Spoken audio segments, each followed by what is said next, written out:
Yeah. Yeah. I was on. Okay, well thank you. This is the Kitsap Regional Library. We'll talk about the levy proposal. I'm David Nelson, I'm the editor. Carol Malmquist, I represent Manchester and South Kitsap. John Beard, I represent Central Kitsap and Bremerton. Jim Campbell, I think, page editor. Glenn Simonson, I'm the CFO.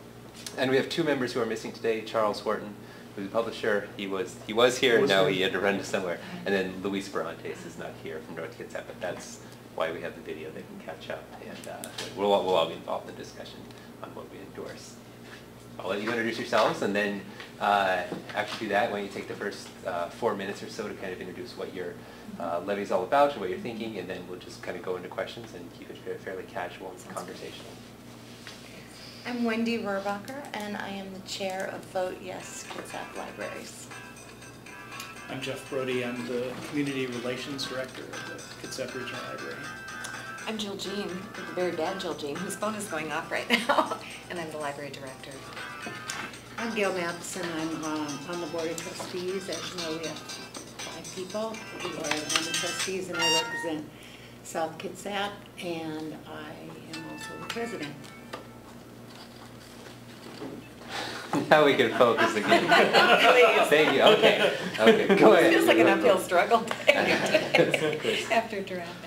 Well, thank you for having us here. We're very glad to be able to talk to you about our levy proposal. And I think I'd like to begin by saying that after we lost our election in 2007, we had a number of choices we could make and a number of things we felt we needed to do. And our first choice could have been to go right back out to the voters, but we really thought long and hard about that and believed that we had a lot of work to do internally to get ourselves, if you will, clean with our own budgeting process. And although it's going to sound very simplistic, our formula is not rocket science, because what we wanted to do was bring our revenue and our spending in line with each other. And we had not had a very good track record of doing that. So we worked really hard in 2007, almost the day after we lost the election, to begin to put efforts into place that would actually allow us to do that, and continued those efforts into 2008. In 2009, we really even doubled our efforts, because that's what we called our cold turkey year, that we really brought our spending and our income line in line with each other, because as you may know, the longer you delay that process, the worse your problem gets, and we did not want that to continue. So we worked very hard on making our library sustainable and manageable, but we had to do it with some cuts to our public service, and those cut us very deeply, because these were some of the things that our patrons really liked, like certain hours in the evening, certain weekend hours. We were no longer able to afford to provide those. And so we had to make some tough choices, but we did, because we honestly wanted to go back to the voters when we were ready and say to them that we are now clean with our own budget process. We're no longer living on reserves. We've listened to you. We've brought to you what we believe is a respectful proposal. And I think we've done just that. We've worked really hard, and we've tried to pay attention to what they said in our last election we didn't do. They had told us you didn't have an explanation why you had used your reserves, and then said, oh gee, we have a budget problem. They also said to us, you haven't addressed any of your capital needs. You haven't been specific in this proposal. And we said we needed to be able to do that. And I think we've done that with this proposal. And so we've worked very hard, and I think we have one of the best track records in fiscal management, and I will say the Pacific Northwest. We have not laid any of our staff off, and we have been able to maintain a budget that, although it doesn't give our library users everything they want, it does do pretty good by library services.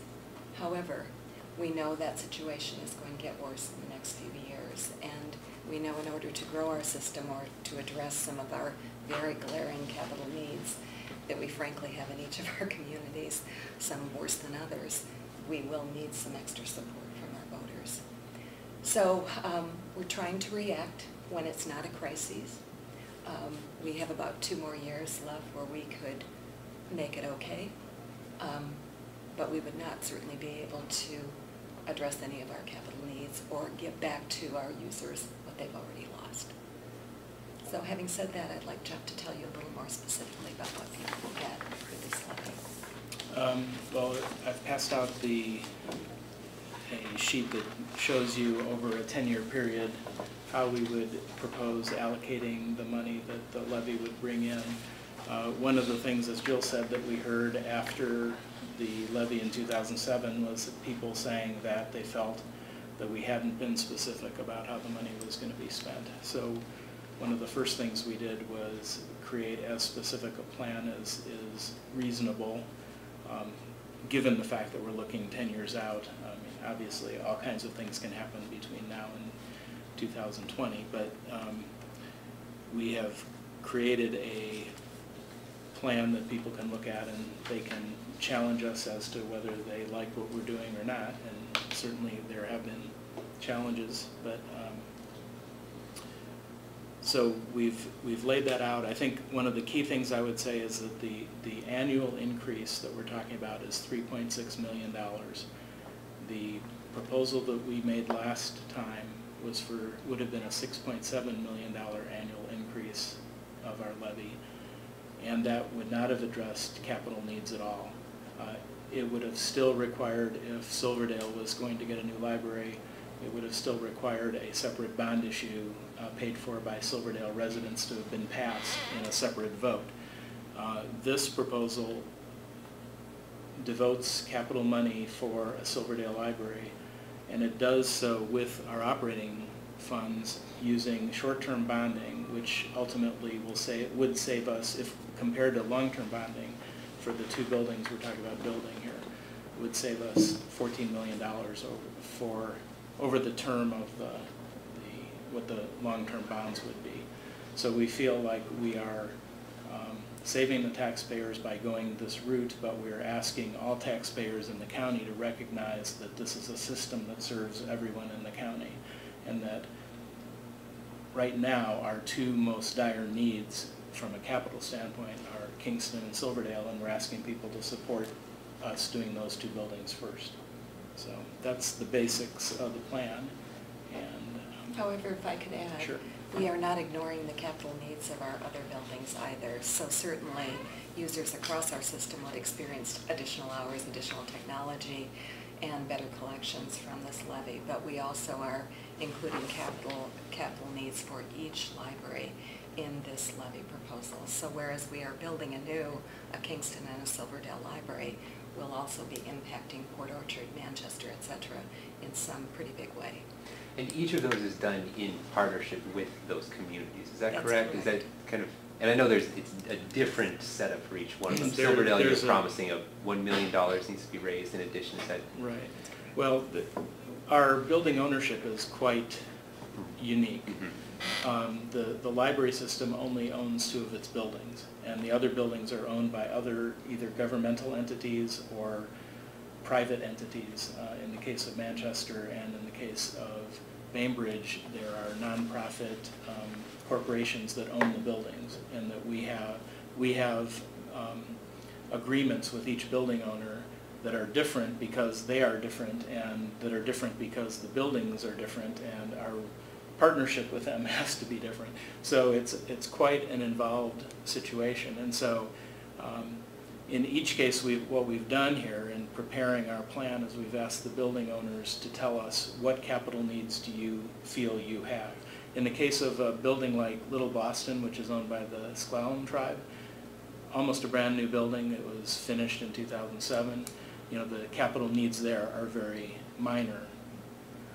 Although maybe in 10 years or 15 years, as we look out ahead, they may have needs that we can address then. But you know, some of the other buildings have much more immediate needs. And so what we've tried to do in the plan is represent what we've been told by the building owners are their needs and how we can help them with that, how we can partner. Was there ever an agreement settled on? I think in our last reporting we left it a little still open-ended with the Paulsbo situation. Can you walk us through where things are at, what the idea would be? Because they have already built a new library in the city, and there's still some debt service being paid on that. Well, actually, everyone in the zip code area that has a Paulsbo zip code, so it's beyond the city limits, everyone in that zip code area has been paying a property tax to pay off the bonds for the Paulsbo library. that property tax will end in 2 years. And our original thinking was one thing we could do for the property owners of Paulsbo as part of our plan was we could pay off the bond, the remainder of the bond. And so if they voted for this levy, they would pay more for the levy, but they would also get a relief from that other tax that they've been paying all along. Unfortunately, the taxes issued by the library's facilities district that was set up by the county when the bond was first proposed and when the voters approved it. The county commissioners are basically the administrators of the library facilities district. The city owns the building, but the bonds are administered by the county. And what we were told by the county was they didn't feel, because of a variety of legal questions that would be raised if we were trying to pay off the bonds, they didn't feel it would be worth it for the amount of money that we were talking about, because basically it's a 3 cent per thousand tax on the people there, and it's 2 more years of that before it goes away. So we were told that we would, in order for them to even consider this, that we'd have to hire bond counsel to look into all the codicils of the bond issue and to assure them that somehow we wouldn't be violating any of the, assertions and promises that were made to bondholders. And looking at that would cost us probably between $40,000 and $60,000 just to get an initial opinion from bond counsel for that. That didn't seem to be a particularly wise thing to do. So what we've done instead is we've been talking to the city of Paulsbo about how we might be able to partner with them to help with the building and to provide partnership that way rather than to offer the tax relief that we were hoping to offer initially. Starbucks gift card. What about the Silverdale portion? Is that fundraising begun yet? Is it waiting until after this? And how confident are you there's $1 million there? And there's already put a lot of community money into that Y and some other things. And what's the strategy there? Well, we haven't begun that campaign yet, but there are 2 things that we'll be doing. Well, in answer to your question, we've had several people come forward already with the desire to contribute to a library. We don't know the amount, so we don't know if it's substantial, but they've already put feelers out for wanting to do that when the capital campaign begins. And then we also have the sale of the current Silverdale Library that we would be able to apply towards that amount, and we'll be doing that too. So we think there's interest there in the community for that, and in spite of the extraordinary fundraising that Y has done. I like to believe that when one person's successful, other people can be successful. It's a good track record of it. Yes. And what's the timeline? Like, how soon would you hope to have that $1 million collected? Probably within, well, depending on when Silverdale is actually built. We're thinking right now that we would begin the building of the Kingston Library first, just because the site is a little more completely thought out. We're still not clear with what we've learned about the community campus project where we might locate on that site. Okay. It's not as easy as we had originally hoped it would be. Okay. So, You mean but the Silverdale campus site? that's correct, yes. We are hopeful that we will build on that site. It's just where on the site is a question right now. What are your numbers like right now? How do you judge your use, how many patrons you have, how many card holders you have, what your kind of circulation numbers are like? You said in the last couple of years there's been all these hours cut, all these sort of services that have gone away that people would like to see. What has that done to your participation rates? It's caused it to go up, and it's a little startling because when you cut your hours by close to 15%, you're realizing you're working within a consolidated, more consolidated period. So you know you're going to be busier, but you don't necessarily expect everything to rise. But in this economy, what we're finding is people are renewing their acquaintance with libraries, and not only because we're free and open to everyone, but also because of the way the job market is. A lot of people are coming to us for use of technology to be able to apply for jobs, let alone understanding what resources there are for support for job searching. So we're busier than Do you have ever. a number on patronage? I can give you the one for across the street. They have 10,000 more visitors from January to August than they did last year for the same period. This is just That people was in and out the shocking. door. Is that what's Yes. noted? That's not books checked Yeah. out? Or No, our circulation was a record last year, and it's up about 1.5% over last year at this point in the year. And that's with fewer new titles being purchased, or has that stayed? Is that something that's been curtailed? Mm-hmm. Okay. We've had to reduce our collection budget, yeah. We're pretty much, David, about 2001 levels in terms of our collection budget. Okay.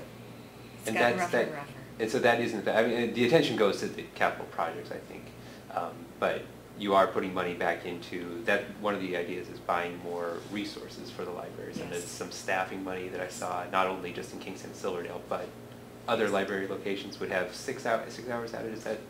Yes. Each What you're kind of library averaging out. would get 6 additional hours a week. And it would be That would be dependent on. added back.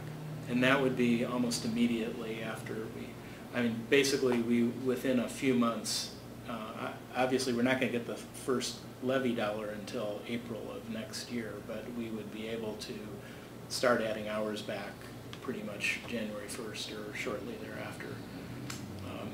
So hours would be restored, and it's 6 hours at each branch each week, which is actually more than were cut last time when we cut. And then there's additional money for collections, which will be phased in over a time. When we start off, there's a capacity problem in the system right now. All of our libraries are basically full of books, and at any given time, what is it? You say about More a third than- of the collection is out. Is A that what third you're of saying? it, is that, well, that's what I meant. Yes. About a third of the collection is out of the building at any given time. So when you see a full library, you realize that actually is only 2/3 of our collection, that the rest of it is in people's hands. But if you go around the system, what you'll see is that, especially in the libraries like Kingston and Silverdale, they are crammed with books because when you have a facility that's too small in the beginning for the community, you don't spend the space on the extra things that you might want to have in your building. You fill it with your books and your basic needs. You have a circulation desk, and you have in Silverdale a very small reference desk, and the rest of it is basically bookshelves. And so unless we can get additional space in our buildings, which will happen almost immediately if we can start building Kingston, we don't have the ability to expand our collection very much. We have 550,000 items in our collection, but we can't just go out and buy 50,000 more books and put them in circulation because there's no place to put them. Should that be the strategy, to go buy 50,000 more books? Well, it's Is not, that- that's, Okay. that's a, Well, I guess that just segues I mean, into our collections people spend their money on a variety of things, not just on books, and a greater percentage of what they're spending now is on downloadable audiobooks, downloadable ebooks, very modern technology that doesn't necessarily create a shelf space requirement. I guess that's what I'm asking, is when you look at not only the acquisitions as far as that sort of thing, but also when you're building these new buildings or upgrading some of the community libraries, what's the, how is Kitsap Regional Library going to look different in 10 years? And what is your thought on why that's valuable? And what is it a different role it's playing? Is it a role that it's proclaiming that it used to roll? What's the strategy there? I think one of the biggest roles, and we're going to be concentrating sort of our efforts the next year on what we're calling the user experience. But I think a lot of people don't understand that libraries function as real community centers. We've got lots of, we are free, we welcome all comers. We're one of the last situations in this area that can say that. And so we're finding that our business is increasing in terms of people just using our buildings. And so our focus is going to be how can we make that experience even that much better, not only to give our users what they want, but at convenient times allow them to do some work from the comfort of their home if they wish, but certainly to come together with other people. I know I tell a story of one guy who comes on Sunday afternoons, and he's a retired dentist, and he can afford newspapers and magazines, all the ones that he would want, but he comes for community. And I think a lot of people come to our buildings to be with other people, to share with other families, to study with other friends. But there's a lot of community resource that our buildings bring to these different folks. The futurists start saying that we used to be a culture of knowledge, a community of knowledge. Libraries were, now they're a community of culture. And I just want to point out that all of our programs, especially our children's programs, are so successful, and the libraries are bursting at the seams. So some of that capital funds may go to enlarging their community rooms or whatever they need, because now they're having to go to churches and rent the basement or the parks or whatever. So it's just amazing, the usage and the number of people responding to our programs. And you know, when the Board of Trustees started talking about this 2 years ago, and it took us 2 years to really decide we wanted to do this, we looked at all those things, the circulation, the usage, the budget, certainly the capital needs. And if you haven't been to the Kingston Library, you've missed out on a pathetic situation.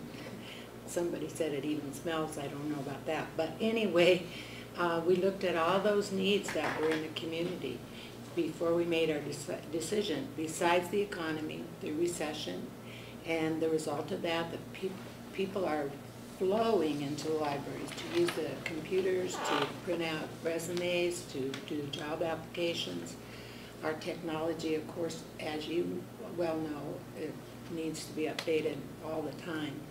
So what it told us, I liked your sign out there, our newspaper's dead, is that what it said? Yeah, something like that. Well, the same thing happens in libraries, you know, our books no longer going to be, but we've discovered that that's not true. The book is still alive, the library is still alive, and we've added this other dimension of serving the community and recognizing the different cultures in Kitsap County. It took us a long time. It wasn't until last January that we decided we really would be able to mount a nice campaign for a great opportunity for the county. As I hear you speak, and I'll use the example that you used of across the street with 10,000, an increase of 10,000, assuming that some of that 10,000 increase is a result of the economy and people going in to, as you said, apply for jobs online and do things. That's an economic-driven rate increase. The economy being as poor as it is, your levy is asking for more money than your previous one. We just interviewed a school district that is trying to pass a levy, and they were very cognizant of the fact that the economy is poor and that taxpayers are weary. Why did you not keep the levy the same? We are actually asking for half of what we asked for before, and we feel we're able to do so much more with it. So I'm puzzled by. Oh, I'm sorry, I misunderstood that. Yeah. Our situation is Because different I from read the schools. I did my particular taxes, and the increase over what we have been paying for the libraries was, for us, I think it was an increase of, well, it's an increase of $58. That's how it worked out to us. So I know that you're going to the public, Yes. to the people that are using the libraries to try to find jobs, and asking them to pay more on their property taxes than they were last year. Our situation is not like the school districts. The school districts, when they do a levy, they go through a 4-year period where they approve a levy, and then the levy comes due, and if they don't approve it again, then that money goes away. Our funding is based on a existing tax levy and the limitations that state law puts on the increase that you can have in a levy each year. So our limitation is 1% plus the value of new construction. That's how much we can increase our levy each year.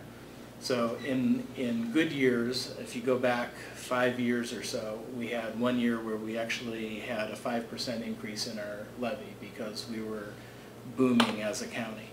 This past year, our total levy increase was 1.2%. So we have reached a point, basically we've reached a point where, without going to the voters and asking for an increase in our rate, our spending, or the things that we have to buy, are not matched by the revenue increase that we're allowed with the levy.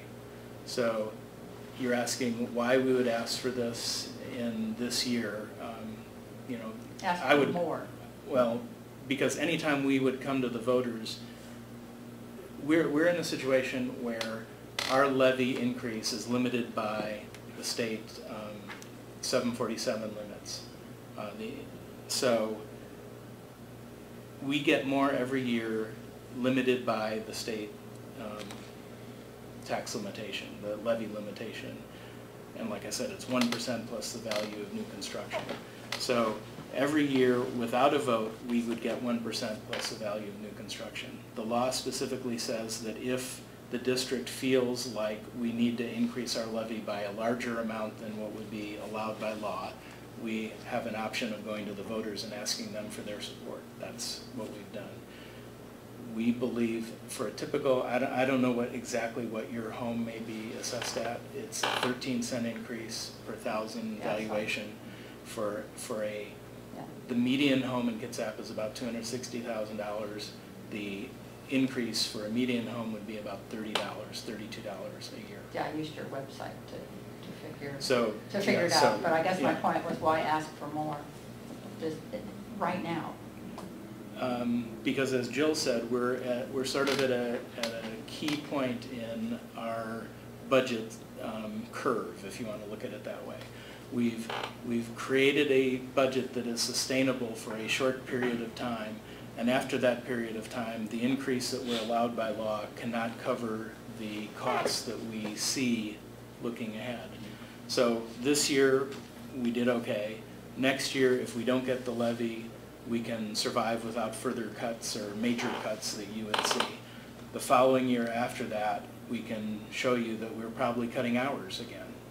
The following year after that, we might have to be looking at cutting branches in order to keep, if the idea is that we don't want to use reserves, and we don't want to build reserves to any large extent, and we don't want to spend money, or we don't want to create a spending level based on cash reserves rather than our actual revenues, then what will happen over the next couple of years is that we will be, without a levy increases, that we will be back in a situation where we have to cut hours and where we have to look at closing branches. And I mean, again, if the levy doesn't pass and we're dealing with a building like we have in Kingston, you know, which is falling apart and which the county owns now and can't maintain very well, then basically we're gonna face a point where we're gonna say it doesn't make sense for us to continue to maintain a library in Kingston at 1,250 square feet, you know, that is in a building that's falling apart. How do those relationships work with Kingston, with Port Orchard? I mean, what's the contract situation like? If you get to a point, could you get yourself out of those communities and say, we can't afford this is your building? Well, every memorandum of agreement that we have with our building owners currently, if I'm not mistaken, has a 30-day out for each party. Okay. So if the county wanted us out of the Kingston building, they would give us 30 days notice and we'd have to move out. So. Do you have friends of the library for each different library? Everyone. Because I know in Manchester, Everyone our but group Little is- Boston. and they're really good about raising money. Well, in the case of Manchester, the Friends of the Library own the building, and the reason they're so active in raising money is because they're basically responsible for maintaining the building. Yeah. I think what we're finding with our building owners, and Manchester is one of the folks that's most affected, is that often it's the same group of people that's been functioning for the last 20 years in some cases, and they're getting tired and they're getting sort of tapped out, and they're wondering how they're going to sustain continuing to raise money for this library over the course of time. And so they're turning to us to say, what can we do? And what is your plan, KRL, to help us? Because we're tired and we're a little afraid we can't maintain this momentum. And But they really rallied, I think they really rallied the community, which I think is real important to the survival of the library. And we love that as partners. We don't ever want to negate that, but we'd like to be in partnership with them where we can help them and then they can continue to raise money, but not be so afraid that they need to do it all. What's the role of your foundation in all of this?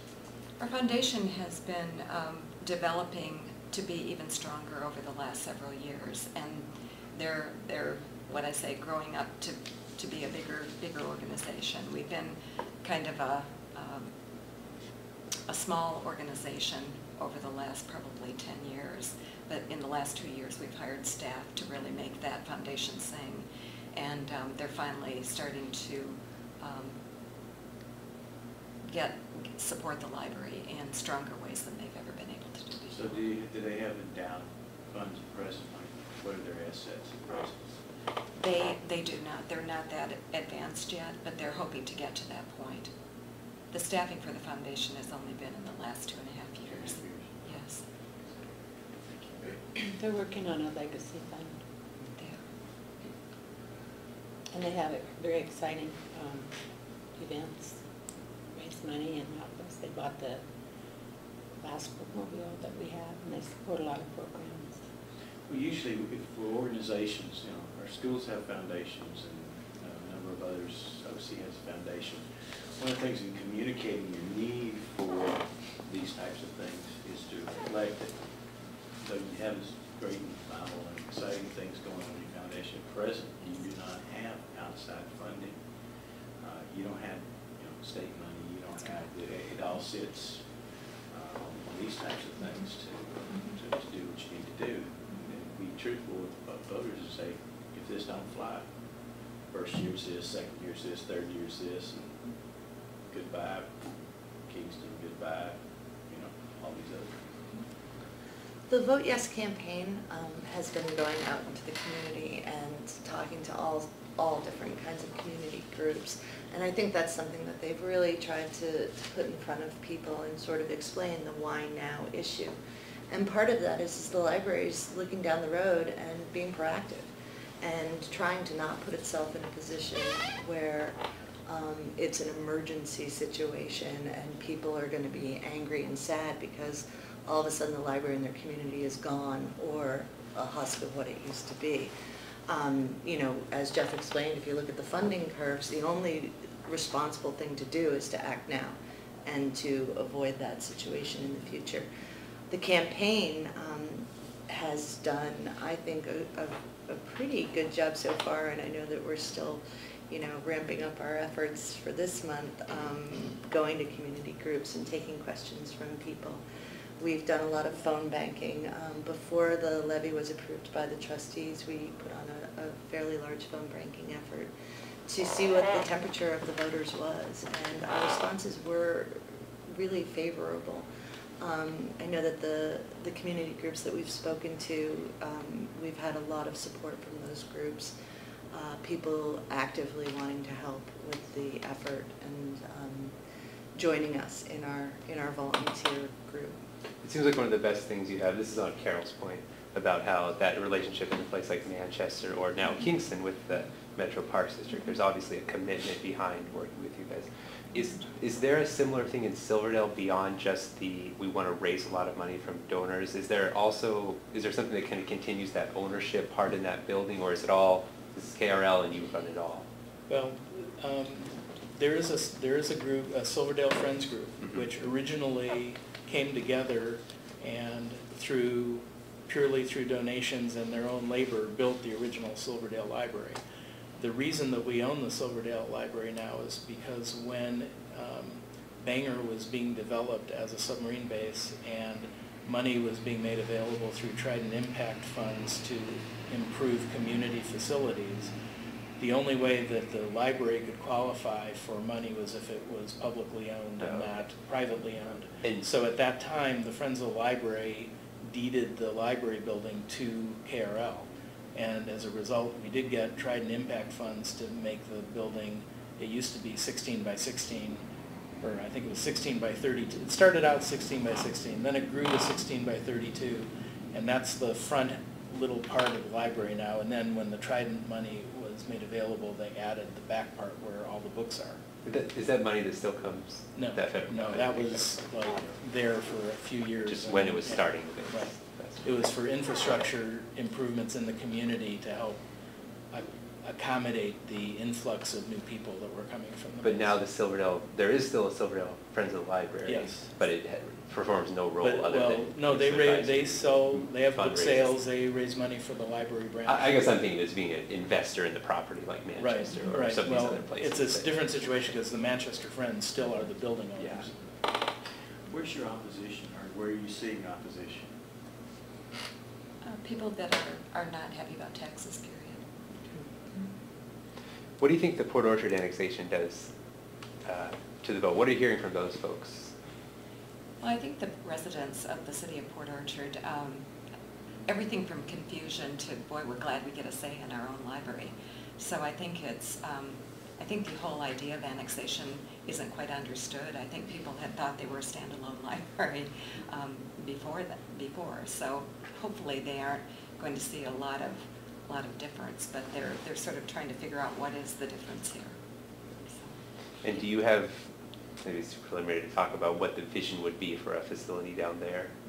Are you talking like the same size as the Silverdale one, or are you talking about? I think we've talked. Is it too early to tell us? No. We gave them a range. We've done some preliminary discussions and planning internally about what size library the community ought to have. It's somewhere between 10,000 and 15,000 square feet is the range that we came up with. At this point, what we've done is as I said, we went to each of our building owners initially and said, what are your needs? When we finally were able to sit down and talk about this with the mayor, who we view as the representative of the city, he told us that he needed a certain amount of money as a contribution from KRL toward the building of a new Port Orchard library by a certain time. And so we've included the wherewithal in our planning for how we're going to spend the levy money to provide that amount of money, which is $3 million, toward a new branch by the time period that he asked us for. Subsequently, we've been asked other questions about, well, what if we did this, or what if, could we do that? And we've said, well, a lot of different things are possible depending on the timing of the project and everything else. But basically, as our plan is proposed here, we are basing our plan on what the mayor told us he wanted. And so that's where we stand now. Now, I don't know what size library he's thinking the city would build. Their plan is that they're going to build a parking garage sort of in the area right above downtown, and that on top of that parking garage, they're going to build a facility that will include a library and also a Boys and Girls Club help center of some kind. I'm not sure what the total square footage is that they envision. They haven't really told us, and we're not at the stage yet where, they have money in hand and they're saying, okay, how do we plan this? There's no design process that's been started. So it's all just sort of, this is what we've been asked to provide and this is what we're providing. So how, I guess with those two facilities, then there still seems to be kind of a leap of faith that a voter would have to take and say, you're confident there's $1 million in Silverdale to make that one happen. You're confident that the city of Port Orchard will actually come through with some of this plan. What happens if that hangs up in it? To some extent that's true with all three. Kingston requires a $350,000 local commitment from fundraising. I guess I was saying that one's not as much because they did build I would say Silverdale is no less certain than Kingston. The uncertainty in Silverdale is specifically where is it going to go. We have, the county has offered us property on the community campus site, but the original placement on the community campus site ended up being in the middle of the Y parking lot. Now, when they originally placed us there wasn't a Y there. But now they have a Y going up, and they have an agreement with the Y about how many parking spaces the Y will have on the site. So now we have to figure out a way of where do we put the library and not tear up parking that the Y is going to be putting in or is already putting in right now. So that's the issue with Silverdale is where exactly are we going to be? The issue that you're raising about, well, what happens if the fundraising comes up short? Well, we have contingencies in our spending plan so that if we were $300,000 short in Silverdale at the time that we absolutely have to pay that money to the contractors to finish the building, we have the contingencies to do that with still the intent of raising the additional $300,000. It's not like if we come up, $300,000 short of the $1 million goal, that everything goes away. I was thinking more, would you change the size, scope of buildings and projects like that? Is that something that's acceptable under this plan? Is that? Not at this time. Okay. We actually did a kind of a feasibility study early on, and even before 2000, right around the time of the levy. And we're really trying to give these communities what they deserve based on some of that study, which took into growth and different demographics of the population. So we're going to try real hard to make that happen. And one of our goals was to be ready to move after this levy passed, because I think sometimes people dream big and then can't produce. And so we worked with Rice Fergus Miller to really understand what, if our budget was was a good budget, and what the site situations would be, what the mitigation costs would be.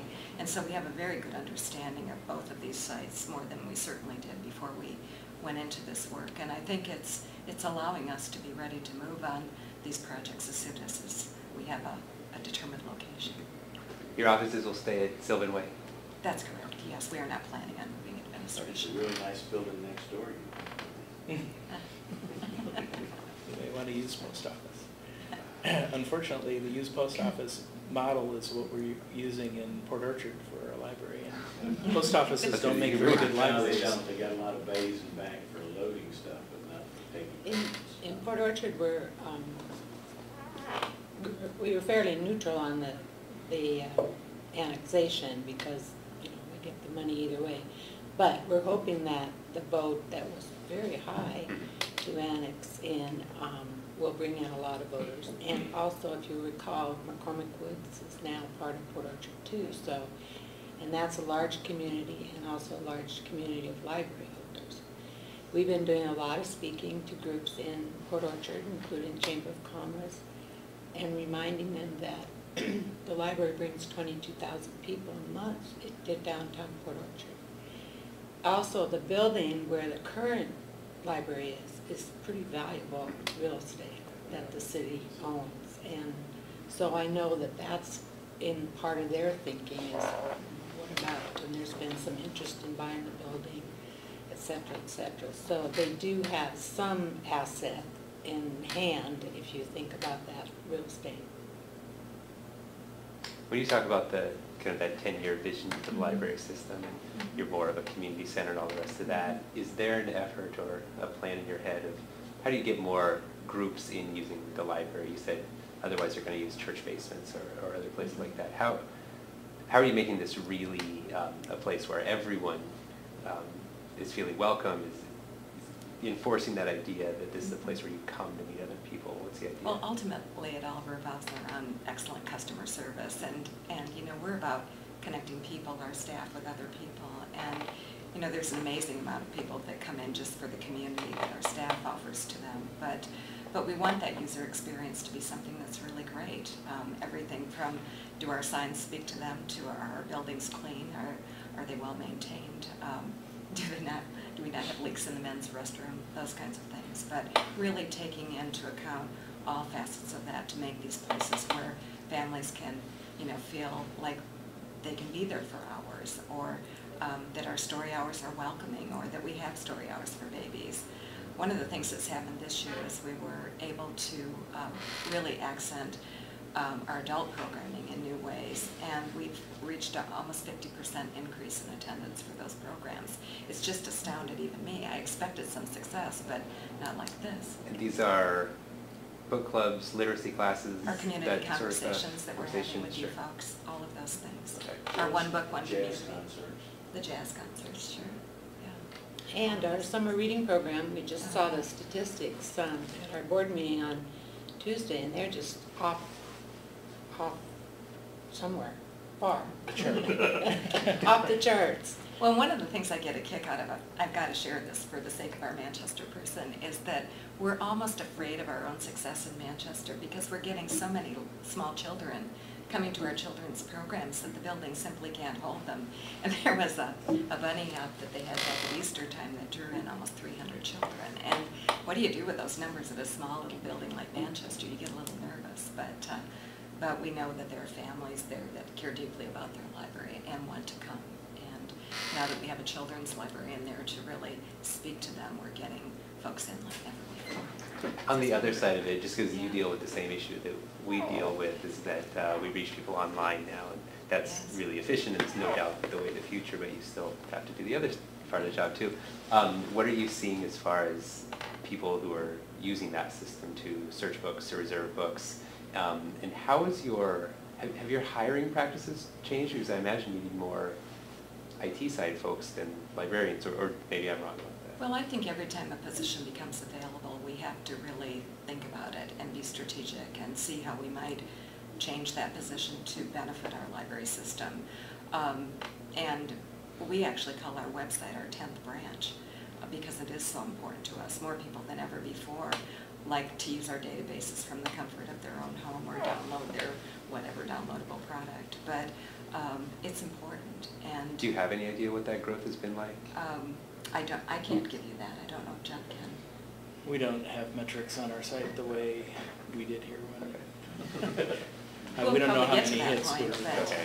How many books are? But while we do know how many books are placed on hold, 'Cause the thing everyone is has to do it. that they could They be can do it placed on in-house. hold at a library computer or even by Yeah. somebody calling in and asking a librarian to place it on hold for them. We will do that too. It all If goes somebody's through the not same system. comfortable using the computer at home. But we're also marketing for this first year through Mm-hmm. Constant Contact, and I think some of the success of our adult programming is based on the fact that we're reaching more people through our website. Yeah, our newsletter is now totally by email. There's not a printed newsletter that goes out. And the website is astounding, it's great, easy to navigate, lots of information. Have you been there? But I know for one thing, one of the things you achieve with this is that, as with everything else in web pages, your technology is outpaced your capacity for your time. I know from experience there's times it crashes, and that's not fun. That doesn't help your patrons. I want to revisit something that may not be a time or place for the question, but with the Silverdale location, the library being one of 4 agencies to share in that location, y'all considered or y'all began discussions with the other 3 or 4 groups beside the Y about possibly doing some partnerships for that facility? When you speak of the other groups, who are you speaking of? And I'm sorry. Senior adult group, the community theater, Uh-huh. and Y and yourself. The county has been basically giving verbal commitments to all 4 groups that they would have a place at that location. Well, I think the group that has the most resonance with me is the whole senior housing issue, and I think libraries and seniors have natural affinities, and I would hope that we would explore all kinds of ways to partner. I know we're certainly considering that with the Village Green folks. That senior housing's a little more, for sure, at this point in time. Have you discussed anything with the community theater? No, we have not. We did actually, when we started going through the process of looking at the site and looking at what the commitments to the Y had done to where on the site we could locate versus where we couldn't, we have discussed with the county the idea of some kind of building that would co-locate us and other activities. At one point, there was even a discussion of the creation of a space in that building where there could be a black box theater. There's nothing in any way that's solid about that, and there's other concerns that we have in terms of for operational purposes we need to have a certain type of space, and that in some ways can work against us working in conjunction with other people. It certainly complicates a building process for us, but For example, in South Kitsap, there were a lot of talks between the library and the school district about possibly co-locating when they were talking about a bond for a building in the McCormick Woods area, whether that might be something that we could do. And we're certainly interested in partnering wherever we can, because we realize that our dollars go farther if we're sharing them with others. And that's the nature of my question, because that's the area I represent. And those are the two areas that I have a lot of hand in as a heavy library patron, and with the community theaters. Is we're basically already talking to the same people. We're already having people say, well, as soon as the county makes some kind of move toward you, because basically the only person presently on site right now is the community theater, and they have a level of agreement to use that property for an X number of more years, whether it's in that building or a future building. Now, the future building will have to be like yourself. You're going to have to go to the same type of dollars that you're going to be going to and ask for the same dollars to build a building on the same location. So I'm just curious about how you're willing to partner in that type of thing. Well, one of the reasons why we think that Kingston is the building that's going to go first is because, first of all, their site proved to be less complicated than the Silverdale Community Campus.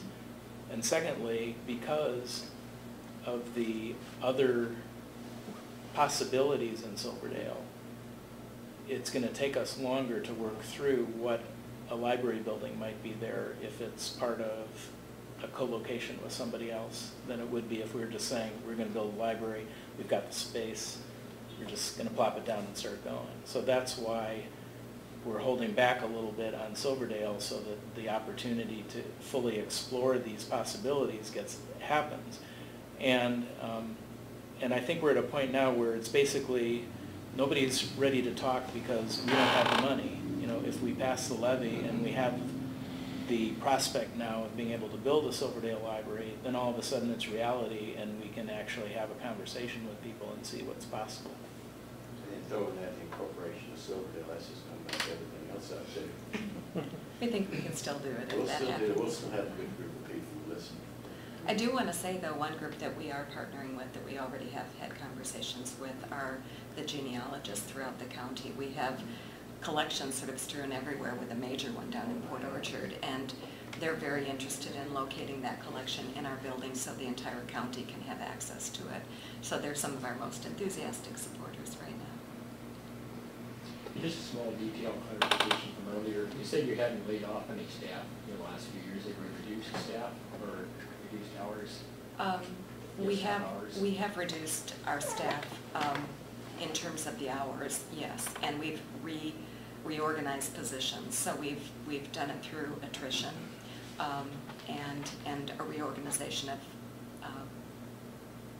really taking certain positions and having them become hopefully more useful positions to us. So if this passes, what impact will that have on staff hours or staff? Well, we'll need to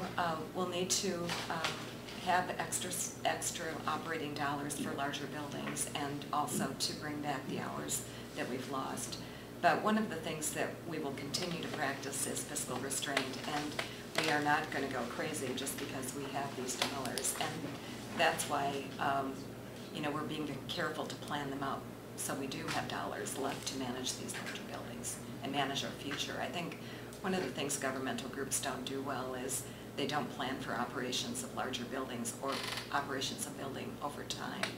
And one of the things I'm really proud about with this levy is that we aren't going to be a library system that grows its system and then goes back to the voters and says, whoops, we forgot to add in the extra operating dollars. Well, we do need these positions because our service is changing. We've tried to think of everything and be as flexible about the future as we can. So in terms of staff, would it be more that are increasing hours on existing staff rather than adding new staff per se? Or? Well, we've done an exercise with our branch managers to ask them what they would need to be able to open for the hours that we've lost, or to add hours in the case of Silverdale to Sunday afternoons, which we'd like to do almost immediately. And they've given us a small amount of extra staffing that they would need in order to do that. But again, holding the line. Right. Our chief financial officer is great because he makes us have this fiscal discipline, and he said that as long as he's with us, we will always have that in place. Have there been changes? Has he been there since 2007 or before that? No, he came to us in 2008 as a consultant Okay. and then signed on. Because you had said you'd spent those 3 years cleaning things up, but I Yes. guess just to piggyback on Jim's question a little bit, are there different mechanisms in place that you can give an assurance to the voter, say, this is why we won't have to clean things up again, because Our here's what spending we... and our revenue will always be in line with each Mhm. other. Each year that we delayed that, the problem became worse. Right. And so when we took it in 2009, what I called the cold turkey approach, we brought those in line with each other, and we're going to continue to keep them there. And you try to kind of make that a more transparent process? Is there a way that you can show people here we're still on track with our thing? Yes, our budgets are going to be online. We'll make it as transparent as people want. And of course, anyone can ask us a question. But that is how we do business from now on. The other thing I think is important that we haven't touched on is that unlike fire districts or schools, we won't have to come back to our voters in the next 10 years and possibly longer. We believe we've thought out this plan very carefully and that we are off the merry-go-round of needing to come back to our voters every 3 to 4 to 5 years. And we haven't asked for any kind of That's right. increase since 1979, I believe. That's correct. Our last yeah. voted levy increase was in Right. 1979. We asked in 2007. and- Mhm. Any other questions from this group? I'm good. Thank you for coming. Thank you. That was enjoyable. It's informative. Yeah. Yep. Thanks. Guess I'll keep my library card. It's a valuable. So you're an avid user?